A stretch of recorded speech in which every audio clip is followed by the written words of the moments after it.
You clicked because you wanted the hidden rulebook. Here it is. When someone moves into a nursing home, most families think they lose control. But federal law gives them a rulebook thicker than a hotel Bible, and almost nobody reads it. Think of the facility as a tiny town. Every door has a label: privacy, complaint, care plan, visitor, money, discharge. These aren't suggestions, they're federal rights. The problem is the rulebook is written in government language. And the people who enforce it don't wear badges that say, "I'm on your side." So let's walk through every door. Where do these rights come from? 1987, the Nursing Home Reform Act. That's when Congress decided that if a facility takes Medicare or Medicaid money, it has to follow a massive list of rules. Over 20 specific rights. They're stuffed inside a section of federal code called 42 CFR Part 483. That's the dusty book. It's not a philosophy pamphlet. It's a legal contract. And since 95% of nursing homes take that money, it covers your person too. The first door is dignity. You might think dignity means being polite. It doesn't. It means the facility cannot treat your person like a piece of furniture. No abuse, no neglect, no stealing their stuff, no locking them in a room for convenience.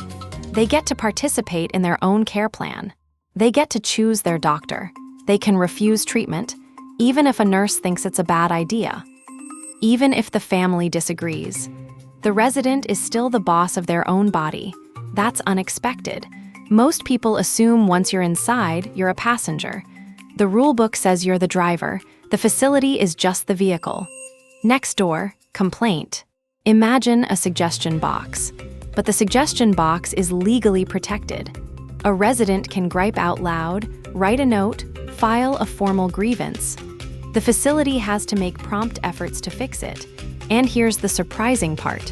They can't retaliate. They can't reduce the food portions, can't ignore the call light, can't move the person to a worse room. Retaliation is illegal. The rulebook says so. Most families don't complain because they're afraid. The law already solved that fear. It just forgot to tell anyone. But rights without enforcement are just poetry. So who's checking? Two groups. First, the State Survey Agency. Think of them as unannounced inspectors with clipboards. They work for the state on behalf of Medicare. They show up without calling. They check charts, interview residents, watch how staff act. They can issue fines. They can stop the facility from getting paid. They can even shut the place down.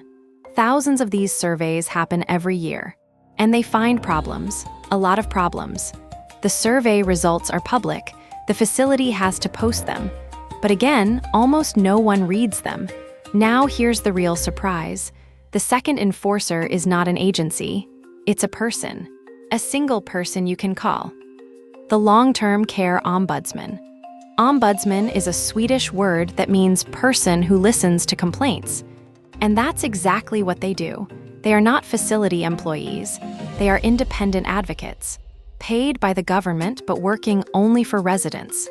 They can enter any facility at any reasonable hour. They can speak privately with any resident.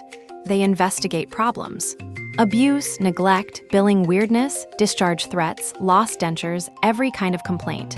Their services are free, confidential, and almost nobody knows they exist. The ombudsman is the hidden hero of this whole town. They don't have enforcement power. They can't fine anyone. But they can push, negotiate, report, and escalate. They can make the right phone calls. And they have a very good track record of getting things fixed without a fight. Let's walk through the care plan door. The care plan is not a suggestion. It is a written, individualized contract. The facility must involve the resident in making it. And the family, if the resident wants. An interdisciplinary team sits down and writes out exactly what care will be given, how often, and who is responsible. It covers medical stuff, therapy, meals, activities, safety, everything. The plan has to be reviewed and updated regularly. If something goes wrong, the plan is your leverage. Point to it, quote it, refer to the rulebook. The plan says 3 showers a week, then 3 showers must happen. If they don't, someone's not holding up their end of a legal document. Safety door. You ever walk into a nursing home and see bed rails up? Restraints are common, but here's the rule. Physical restraints, like bed rails, belts, chairs that trap you, are only allowed if medically necessary to treat a symptom. Not for discipline, not for convenience, not because the staff is short-handed. The same goes for chemical restraints. That means drugging someone into compliance. Giving a sedative so they stop asking for the bathroom. That's illegal, unless a doctor prescribes it for a specific medical condition and documents why. If the chart says agitation and the solution is a pill, that's a red flag. The rulebook draws a thick line between care and control. Next, the door marked visitor. The resident decides who visits and when. Immediate family can come at any reasonable hour. The ombudsman can come at any time. The resident's personal physician can come. Other visitors need the resident's okay. The facility can't say, "Sorry, visiting hours are over," and shut out without good reason the daughter who just flew in. That's against the rules. Mail and phone calls must be private. So if a resident gets a letter, the facility can't open it unless the resident gives permission. Phone conversations must be in a private space, not at the nurse's station with everyone listening. Money door, personal funds. If the resident manages their own money, the facility must respect that. If the facility handles the money, say they hold a small account for the resident's haircuts and snacks, they have to follow strict rules. Separate account. Quarterly statements. No borrowing from the resident's funds to pay for the facility's printer ink. The money must be safeguarded like a tiny bank. And if money goes missing, the rulebook has a clear path. Complaint, ombudsman, state survey, maybe even a call to Adult Protective Services. Now the scary door. Discharge. Can they just kick someone out? No, not easily. The facility can only transfer or discharge for a handful of reasons. Medical necessity, meaning the facility can't provide the level of care and a hospital can.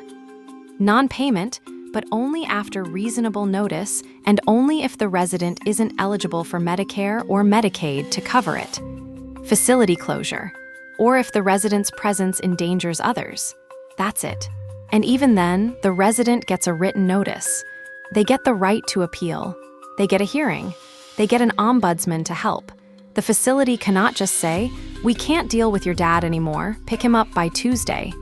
That's an illegal discharge. And the state survey agency will care. At this point, the rulebook is open. The pages are covered in dense paragraphs. But let's zoom out. What does all this give you? A mental map. You now know the town, you know the doors. You know that behind every door, there's a specific, enforceable right. The system isn't perfect. Survey agencies are underfunded. Ombudsmen are overworked. Some facilities play games, but the rules are real. And knowing them shifts the power. Here's what you do tomorrow. 3 steps. 1. Find the ombudsman. Every state has a local program. Google long-term care ombudsman your state. Call the number. Introduce yourself. Ask for the name of the person assigned to your loved one's facility. Shake their hand if you can. That person is now your ally. 2. Read the facility's survey results. They're posted somewhere, usually near the entrance or in a binder. Look for deficiencies. Look for patterns. If you see failure to protect residents from abuse or failure to provide dignified care, ask questions. 3. Walk the town with new eyes.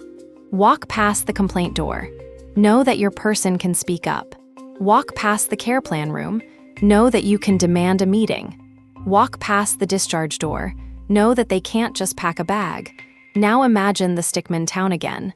But this time, you're the stickman. You're holding a key ring. Each key has a label: dignity, privacy, complaint, care plan, safety, visitor, money, appeal. The giant rulebook is still dusty, but now it has sticky notes. And on the front cover in marker, someone wrote the ombudsman's phone number. Here's the map. Nursing homes aren't magic. They're just places with a lot of rules. Rules most families never see until something goes wrong. Now you've seen them, not as scary warnings, but as a map. A map of a tiny town where your person has rights, real ones backed by law, enforced by inspectors and advocates, and the ombudsman is a free phone call away. The rulebook is there, you just have to open it.